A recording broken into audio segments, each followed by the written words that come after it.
We'll get into a team that's kind of retooling to look forward to a potential another postseason this upcoming year for them. The Seahawks, this few days ago at the NFL Combine, Pete Carroll, Seahawks head coach, provided some injury updates on a few players, starting with middle linebacker Jordan Brooks. He said that Brooks is doing really well, but he also said that he did not have a specific timeline on Brooks's recovery. So that's a little bit concerning to an extent. Strong safety Jamal Adams is making progress. Carroll said he's doing his stuff. We'll see him in the next week or so in person. So we're anxious to get connected with him. But when he came out and visited with our guys and checked in, everything was going the way it was supposed to go. Lastly, with tight end Will Dissly, Carroll said that he's recovering from what he called a quote-unquote rare injury involving a bone on the outside of his knee. He did believe that Dissly would be able to make it back to the Seahawks by the time that training camp rolls around. So that's good news to hear. Less so good news with the rare injury as it refers to Dissly. At least I know that with Adams, in addition to talking about that quote that I mentioned, Carroll said that it was kind of a similar situation to Jimmy Graham's patella tendon injury when he was here with Seattle, and that recovery, and how some people don't come back from playing with that injury, or it just takes them out in general for a lot of things. And then with Brooks, the no timetable is a little bit stressful, right? You'd like to have a better idea of what's going on and when guys might come back, as opposed to just general vagueness. We don't know what's going on. We don't know when we'll see him. I guess the doing really well is something to hang your hat on. In addition to that injury news, with the combine being around, and we're approaching draft season, the free agency market and all that stuff, coaching hirings, stuff like that. It's been a busy past week for the Seahawks, despite them being technically out of season. On the 28th, it was announced that the team lost associate head coach Sean Desai to the Philadelphia Eagles to take over as their defensive coordinator. Desai only spent 1 year with Seattle after being with the Bears. He was a big acquisition coaching wise for Seattle. I know a lot of people talked about him potentially being a head coach one day or taking over a coordinator role, looking at that associate head coach spot with the Seahawks, and now going to Philly, as Philly's lost a few coaches as well. So Seattle losing QB coach now that's been with Pete Carroll over a decade. Sean Desai as well. I know there was a few murmurings about a few other coaches, but I haven't heard updates on those.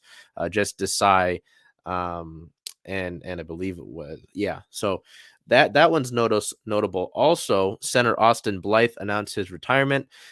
He had signed a 1-year deal with the Seahawks in the off season, started all 17 games with Seattle.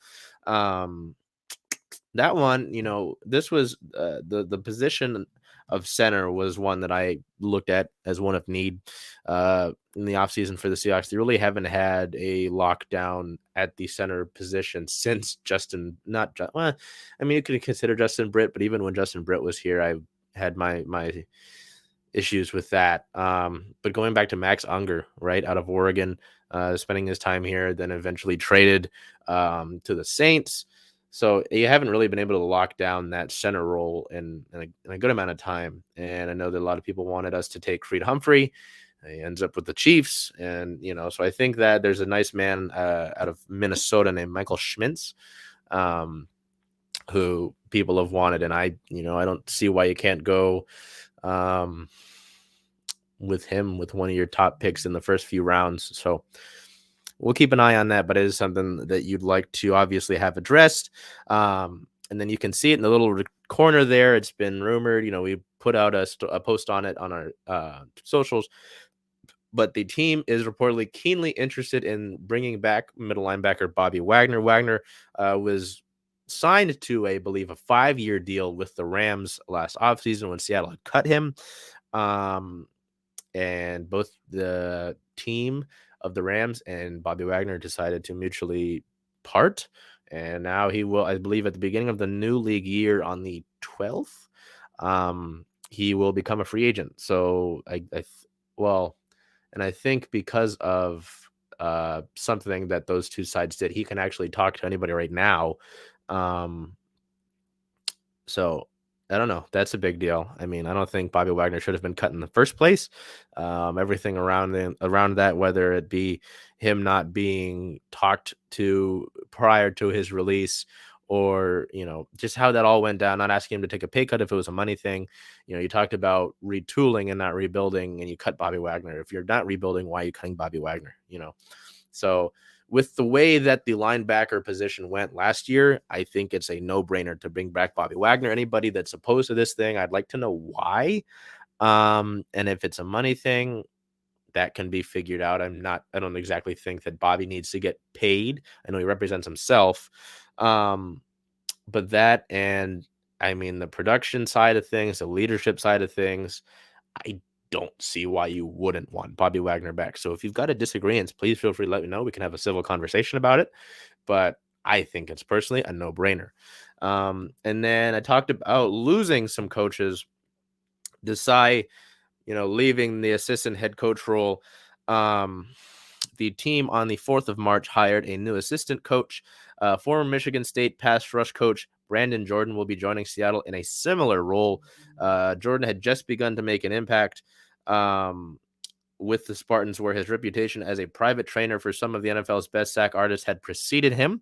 In an unorthodox move, Michigan State head coach Mel Tucker added him to his staff back in January of 2022. So he really hadn't spent too much time in that role, with the hope that Jordan would be able to amplify the pressure that the team applied to opposing quarterbacks from all sectors of the defensive side of the ball.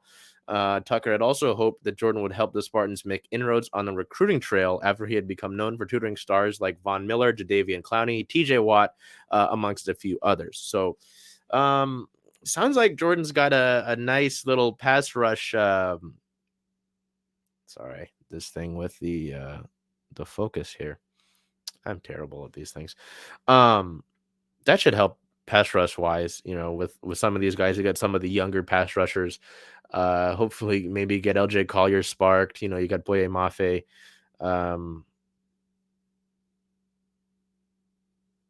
Yeah, sorry, I just remember when some dude left a weird comment about that name. But anyway, so no, that's nice to see. You like to see guys. I mean, having worked with guys like Vaughn, like Clowney, like Watt, either Watt, it's a good sign. So glad on that end, but obviously, that got to fill the role that Desai left.